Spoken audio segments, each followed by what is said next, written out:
1, 2. Welcome to Truly Talks, figuring out adulthood. Yay!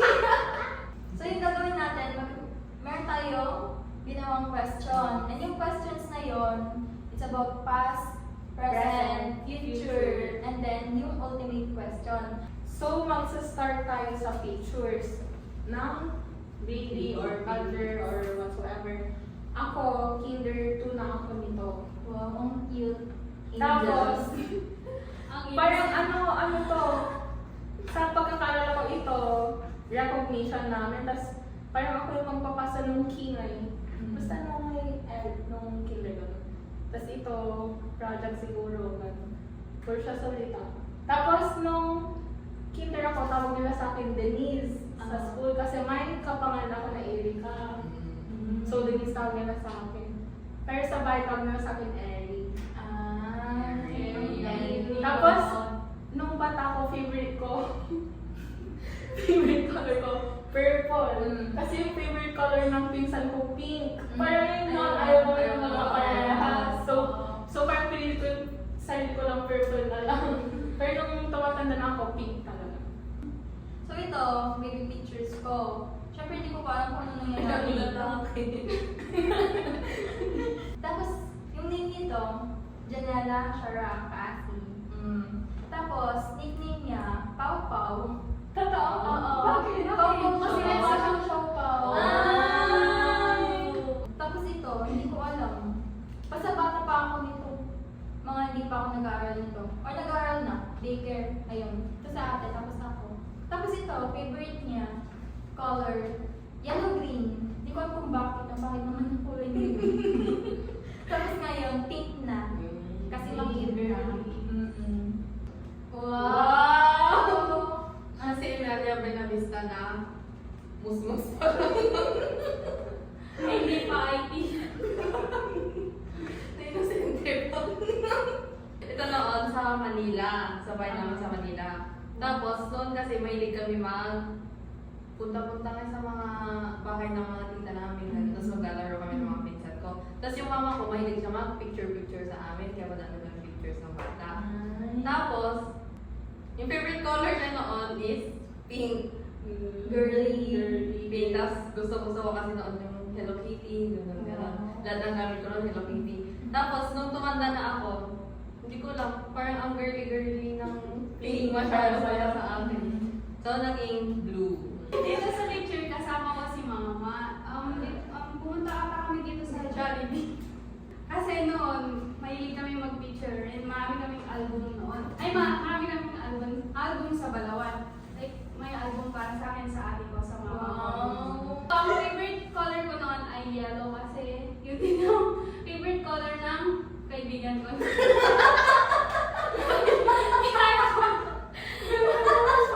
Ang favorite color ko naman ngayon ay pink na. Baby girly. Hindi po siya pink. Ang hobby ko ngayon ay pag-crochet.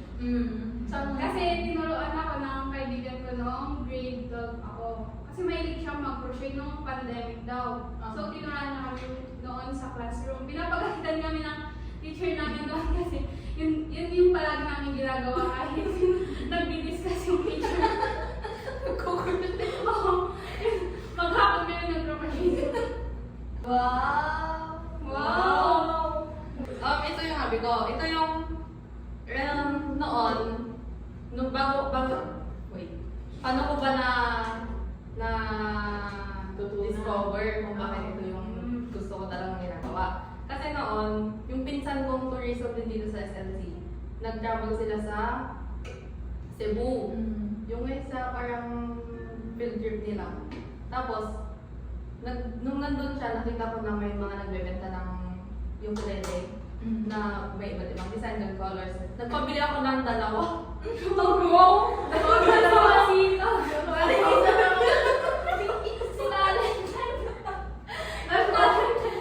Kasi hindi ako makapili kung ano gusto kong design. Nagpabili ako ng blue at saka ng light brown. Pero noon, hindi pa ako makunong. Napapanood ko lang sa TikTok. Nag-ukulele. Tapos yung mga pinsan ko, marunong sila.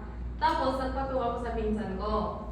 Tapos nung dumating na, yun na nag-start na ako na matuto ng nag-self-study ng Sa ukulele. YouTube, ganun. Oo.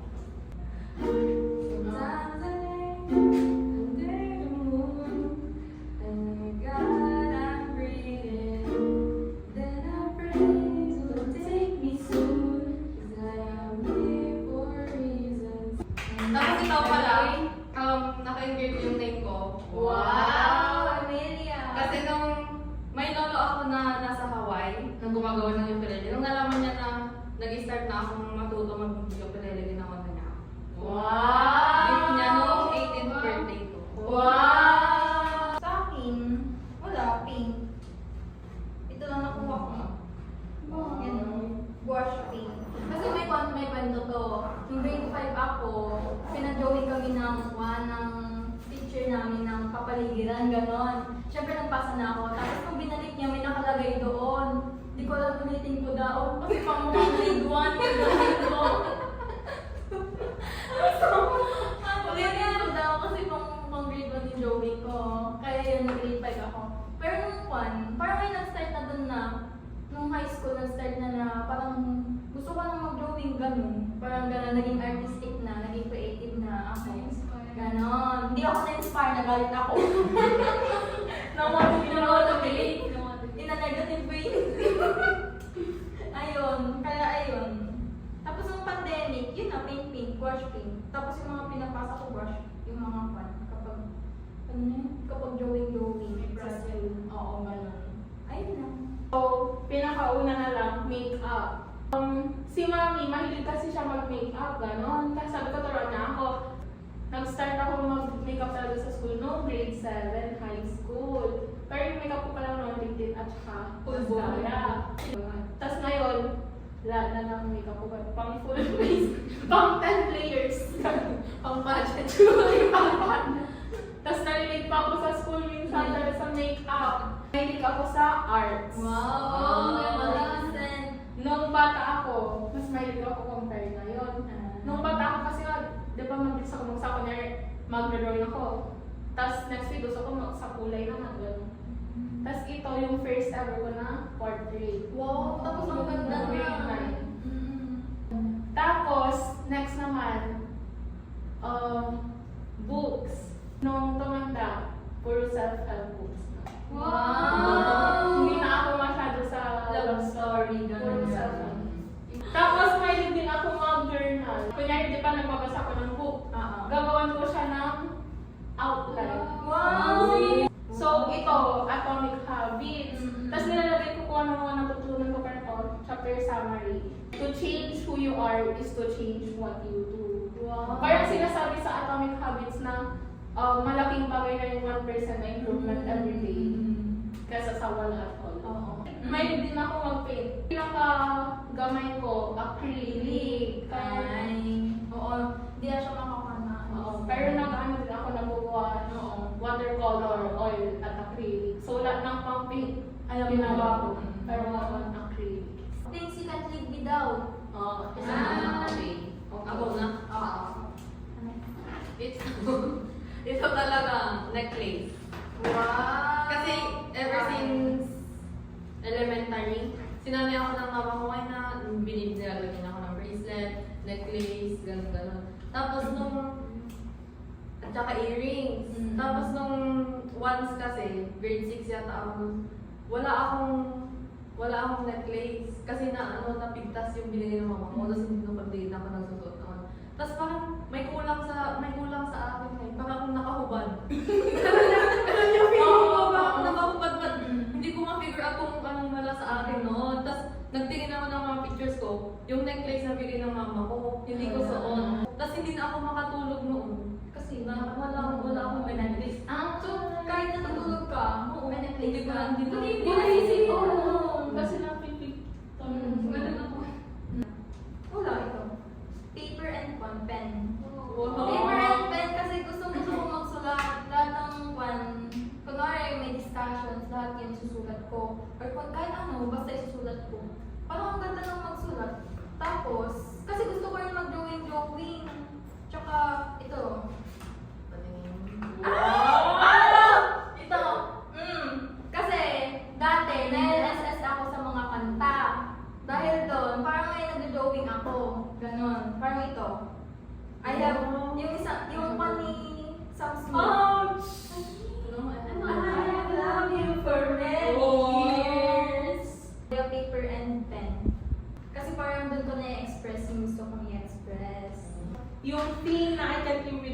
yung diary ko. Wow. Ngayon ako mag-diary, mga poems, gano'n, sinusulat ko. Luckily, I found genuine joy in forming bonds with new friends. Like Cyrene, Janela, Luis, Enoch, Alan, Francis, Ivan, and Claude. Parang may mas nagiging bearable yung college life ko dahil sa inyo. Wow, Ay, sweet. Kaya yun, pag may pati mga problems ko nilalagay ko dito, masaya na yung mga happy memories dito. So, Parang, di ko kaya mabuhay kung wala ito. Akin, Kasi nung pandemic, syempre, ang sa TikTok, sinasabi nila na mahalaga yung skin natin, na kailangan natin ng sunscreen. Kasi, syempre, magiging adult na tayo, mag-wrinkles. Pass. What do you regret the most in the past that you still carry to this day? Yung pagiging mahihain noon nung bata ko, as in. Ang nasasad ako kasi maraming opportunity yung hindi ko na nung bata ko. Nakuha ko kasi mahihain ka. Ako pat kasi yung family ko, mahilig silang, yung ngayon nag-gather-gather, yung buong pamilya, yung as in, palig-kapatid ng lola ko, yung mga kamag-anak, yung gano'n-gano'n. Hindi ako masyadong nakikipag-interact sa kanila. Tapos hanggang ngayon, may mga hindi ngayon ako kilala. Na pag, kunwari, reunion, tapos tatanungin mo, sino ka? Si kaninong anak to? Yun yung may parang, oo, kasi parang nasasaktan din ako. Hindi ako kilala. Kilala din ako. Yun lang. Kaya, hindi ko lang. Siguro pag nagkaanak ako in the future, tapos sasabihin ko na kasi pag-interact sa mga kita. Nanakaw yung bag ko. Kasi Saan? buong bahay. Yung nanakaw yung cellphone ko tapos yung bag ko. Pati yung balik-balik niya. Ganda lahat. So para sa akin, nung nanakaw yung phone ko, tapos nakita ko na nanakaw din yung bag ko. Parang may wala lang sa akin ganun. Parang okay, sige ganun. Oo, wala talaga akong naramdaman. Pero nung bigla ako naaalala ngayon, nandun pala yung rosary na binigay ng nanay ko. Kat ginulas na binigay niya. Nung, Ano yung lalapin yung last na binigay niya bago siya namatay. Bakit yun pa yung nanakaw? Ayun. Sana, sa nagnakaw. Shout out sa'yo.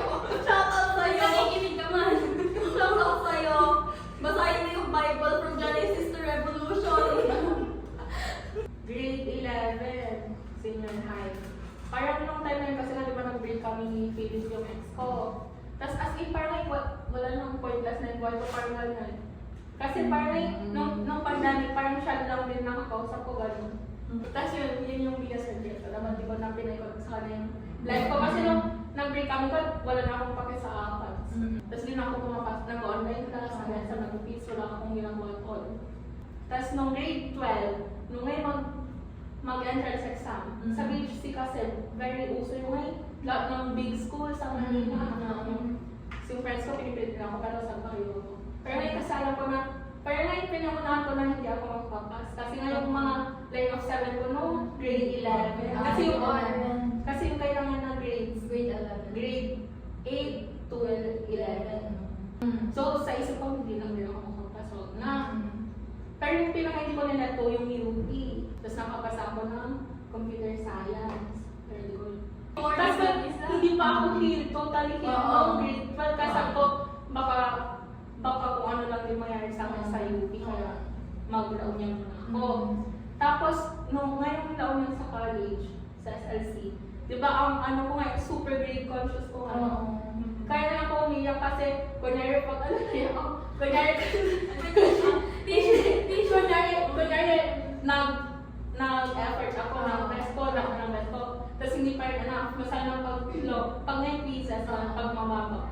Tapos hindi lang ay kasi yung feeling na yun mismo, parang bumabalik ako ng grade 11 na Parang bumabalik na. parang